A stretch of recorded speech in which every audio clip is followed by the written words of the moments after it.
Nah, inilah penyakit kita sekarang. Kenapa saya bawa kitab? Saya ingin sampaikan satu bagian. Sekarang umat Islam saat ini kena penyakit yang pernah disampaikan Nabi dulu. Penyakitnya saya tutup, namanya wahan. Apa namanya? Wahan.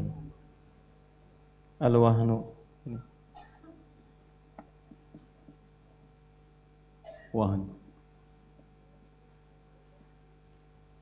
Ada wahan, ada walhan. Kalau walhan setan wudu. Dari 9 jenis setan, ada setan yang khusus menggoda kesucian, khususnya bab wudu, namanya walhan. Itu yang suka bikin, suka khawatir, gelisah. Saya wudu, tadi wudu apa enggak ya? Batal apa enggak, itu walhan. Tapi ini wahan. Wahan itu apa? Hubbud dunya wa karahiyatul maut. Saya bacakan hadisnya, wa kama qala Rasulullah sallallahu alaihi wasallam, saya bacakan hadisnya. Yushiku an tada'a 'alaikumul umam kama tada'a al-akalatu 'ala qas'atiha. Akan tiba satu masa umat Islam itu diombang-ambingkan. Enggak ada nilainya, enggak punya karismanya.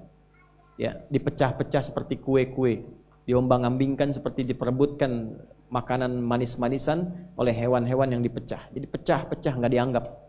Ya. Qala, seorang sahabat mengkonfirmasi pada Nabi, amin qillatin bina yauma idzin ya Rasulullah. Ya Rasulullah, apakah jumlah kita sedikit, minoritas, sampai kita diombang-ambingkan begitu, enggak dianggap, enggak punya marwah. Ya, bantai, bunuh, diem aja. Palestina dibantai, penduduknya dipaksa keluar, dibilang jadi imigran, tolong tampung di tempat lainnya, dia diem aja umat Islamnya itu. Enggak punya kekuatan. Cuman kumpul, bicara, demo, selesai, pulang. Dulu orang teriak, ya Mu'tasimah. Ada seorang perempuan dilecehkan di tempat negeri jauh. Ya Mu'tasimah, dia minta bantuan pada pemimpin pada masa itu, Mu'tasim billah. Kedengaran ke situ, wa Mu'tasimah, langsung disiapkan pasukan, bebaskan perempuan itu. Mungkin kalau kita gambarkan di Indonesia, kejadiannya di Amerika, nyampe ke telinganya, siapkan pasukan, bebaskan. Izzahnya ada. Sehingga ketika mendengar Islam, yang terdengar tuh kejujurannya, kehebatannya, keadilannya, kemakmurannya, dan sifat segan itu muncul. Segan itu muncul.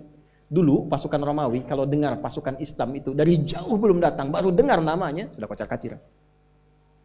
Sekarang hadis ini berlaku, udah nggak usah dianggap. Besok hancurin, paling nanti yang bangun mereka juga, yang donasi mereka juga, keluarin aja, udah nggak dianggap. Akan tiba masa itu. Amin qillatin bina yauma idzin ya Rasulullah. Ya Rasulullah, apakah jumlahnya kita sedikit pada masa itu? Bal antum yauma idzin katsir. Bahkan kalian jumlahnya lebih banyak dari sekarang. Banyak jumlahnya. Walakinnakum gutha'un ka gutha'us sail. Gutha'un ka gutha'is sail. Tapi kalian seperti buih di lautan, terombang-ambing. Kenapa?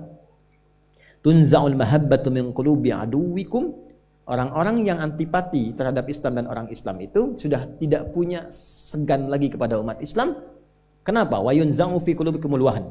Wa yuj'alu fi qulubikumul wahan. Karena tertanamlah penyakit wahan dalam orang Islam itu. Apa wahan itu?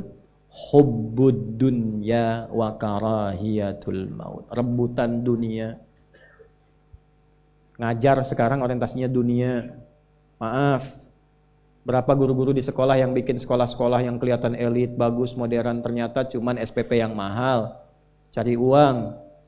Ustadz-ustadz berkelahi itu bukan karena pendapat, tapi karena pendapatan. Takut kehilangan jamaah, kehilangan popularitas. Itu yang bikin ribut dunia. Amplop tipis disebut dhaif, gak mau datang lagi. Amplop tebal sohi datang. Belum diundang udah nanya kapan kajian lagi. Tipis tapi banyak, jadwal banyak, padat, sohi li goirihi. Tambahan dari yang lain. Dunia. Padahal ayatnya jelas, wala tamnun taksir. Jadi fenomena saling bid'ahkan, saling tuduh apa? Dunia ujungnya, bukan karena akhiratnya. Kalau karena akhirat tuh duduk tuh ustaz-ustaz tuh, duduk, bicara, ngobrol, sama-sama duduk bareng-bareng, turunkan manhajnya yang benar, diskusi yang baik, yang usul, yang pokok, nggak usah beda. Sholat subuh tetap 2. Itu yang pokok, yang penting sholat. Yang furu', terangkan dalilnya. Oh, ana nggak kunut, apa dalilnya ente? Ini dalilnya. Yang kunut apa dalilnya? Ini yang dalilnya. Oke, bagi saya yang kunut, saya akan sampaikan saya kunut, saya terangkan dalilnya. Saya hormati yang tidak kunut. Saya yang tidak kunut, saya sampaikan pada jamaah saya. Jamaah, saya tidak kunut, dalilnya ini. Tapi kalau ada orang yang kunut, Anda hormati karena mereka dalilnya ini. Begitu caranya, Joni. Ulama-ulama begitu dulu, terus rekomendasikan, lalu difoto sama-sama, ceklik, pasang status. Kami bersepakat menuju Indonesia yang lebih baik. Gitu kan, gitu kan harusnya kan? Sekarang ngapain? Saling cela, saling tuduh, saling bid'ahkan. Kenapa nggak duduk sama-sama? Saya tuh kadang-kadang suka aneh gitu. Yang ngajar membid'ahkan, tapi nggak ketemu dengan yang dibid'ahkan itu. Yang disampaikan ke muridnya, murid saling tuduh. Assalamualaikum akhi, beda manhaj. Kenapa? Kenapa? Nah, saya tidak mengajarkan itu. Tidak boleh. Hormati siapapun itu. Hormati siapapun. Ya, belajar itu merubah kita lebih baik. Ya, dan kebaikan itu yang tampak adalah kemuliaan akhlak kepada siapapun. Hormati orang lain. Kalau dia punya amalan, kita belum tahu, tanyakan, pelajari. Kalau tidak sepakat dengan apa yang dikerjakan, tapi ada dalil, hormati. Mungkin kita nggak sepakat, sudah kerjakan apa yang kita pahami. Yang kunut dalilnya ada, yang tidak kunut dalilnya ada, yang tidak ada dalil, yang tidak salat subuh. Itu. Allahumma hdina fi man hadait, kata Syekh Ibnu Shalih Al-Utsaimin, Anda nggak kunut di belakang aminkan, amin. Tapi kalau Anda kemudian kunut, ya, imamnya tidak kunut, ya nggak usah sujud sahwi juga. Ikuti. Selesai. Beres masalah. Tenang. Nah, yang terjadi sekarang dunia pada akhirnya. Ributnya dunia. Mau digali kemanapun, dunia ujungnya.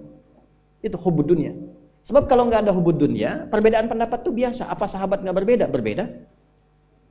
Ya, Ali, Utsman, Abu Bakar, Omar, dalam amalan ada nggak pilihannya? Ada. Ali, Al-Baqarah hafalnya cepat. Umar itu 12 tahun. Tapi Umar jenius. Apa karena nggak mampu hafal? Bukan. Ada tujuan amalan dari Umar. Jadi ada beberapa yang mesti kita dapatkan. Hubud dunia itu bahaya. Tetangga beli kulkas, kenapa Anda yang pasang status? Hubud dunia. Teman yang dilantik dapat jabatan, kenapa Anda yang iri? Hubud dunia. Akhirnya nggak siap pulang. Wa karahiyatul maut, takut mati. Dulu orang cari mati karena rindu sama Allah. Rindu Allah, ya Allah kapan ketemu? Saya punya guru di pesantren dulu tuh kalau ketemu, ya Allah, nah Adi, ya udah rindu sama Allah katanya. Sakitnya tuh, ya Allah kapan ketemu, kapan ketemu? Sekarang saya tanya yang ketemu Allah pada takut tuh. Ibu mau meninggal hari ini? Ada yang jawab. Dia, kapan aja? Kan kita nggak tahu kapan pulang. Nikmati aja. Setelah saat pulang, alhamdulillah pulang. Pulang kan enak. Ini kan enak nggak pulang? Enak. Nanti puasa, mudik pulang kan? Pulang kampung kan? Enak nggak? Enak. Kampung kita akhirat. Masya Allah. Ibu pulang menuju Allah. Enak nggak? Mau bilang enak takut pulang. Nah, itulah yang saya maksudkan. Jadi ini kesimpulan kita saat ini. Kalau ada pertanda sulit atau masih berat untuk pulang, artinya mesti ditambah keikhlasan untuk beramal. Intinya apa? Kurang amal, terlalu cinta dunia. Dunia boleh, bukan dilarang, silakan. Yang maaf ya, jangan abis ini pekerjaan ditutup, mesti dipenuhi, jangan. Ya, niatkan pekerjaan sebagai ibadah. Kalau berkarir setinggi-tingginya ya, supaya punya kebijakan yang baik. Kalau bisnis sekaya-kayanya, supaya bisa sedekah. Kalau belajar sepintar-pintarnya, pintar, yang pintar. Saya pengen semua yang belajar dengan saya IPK-nya 4. Ya, targetkan 4. Terus ngapalin Quran. Ya.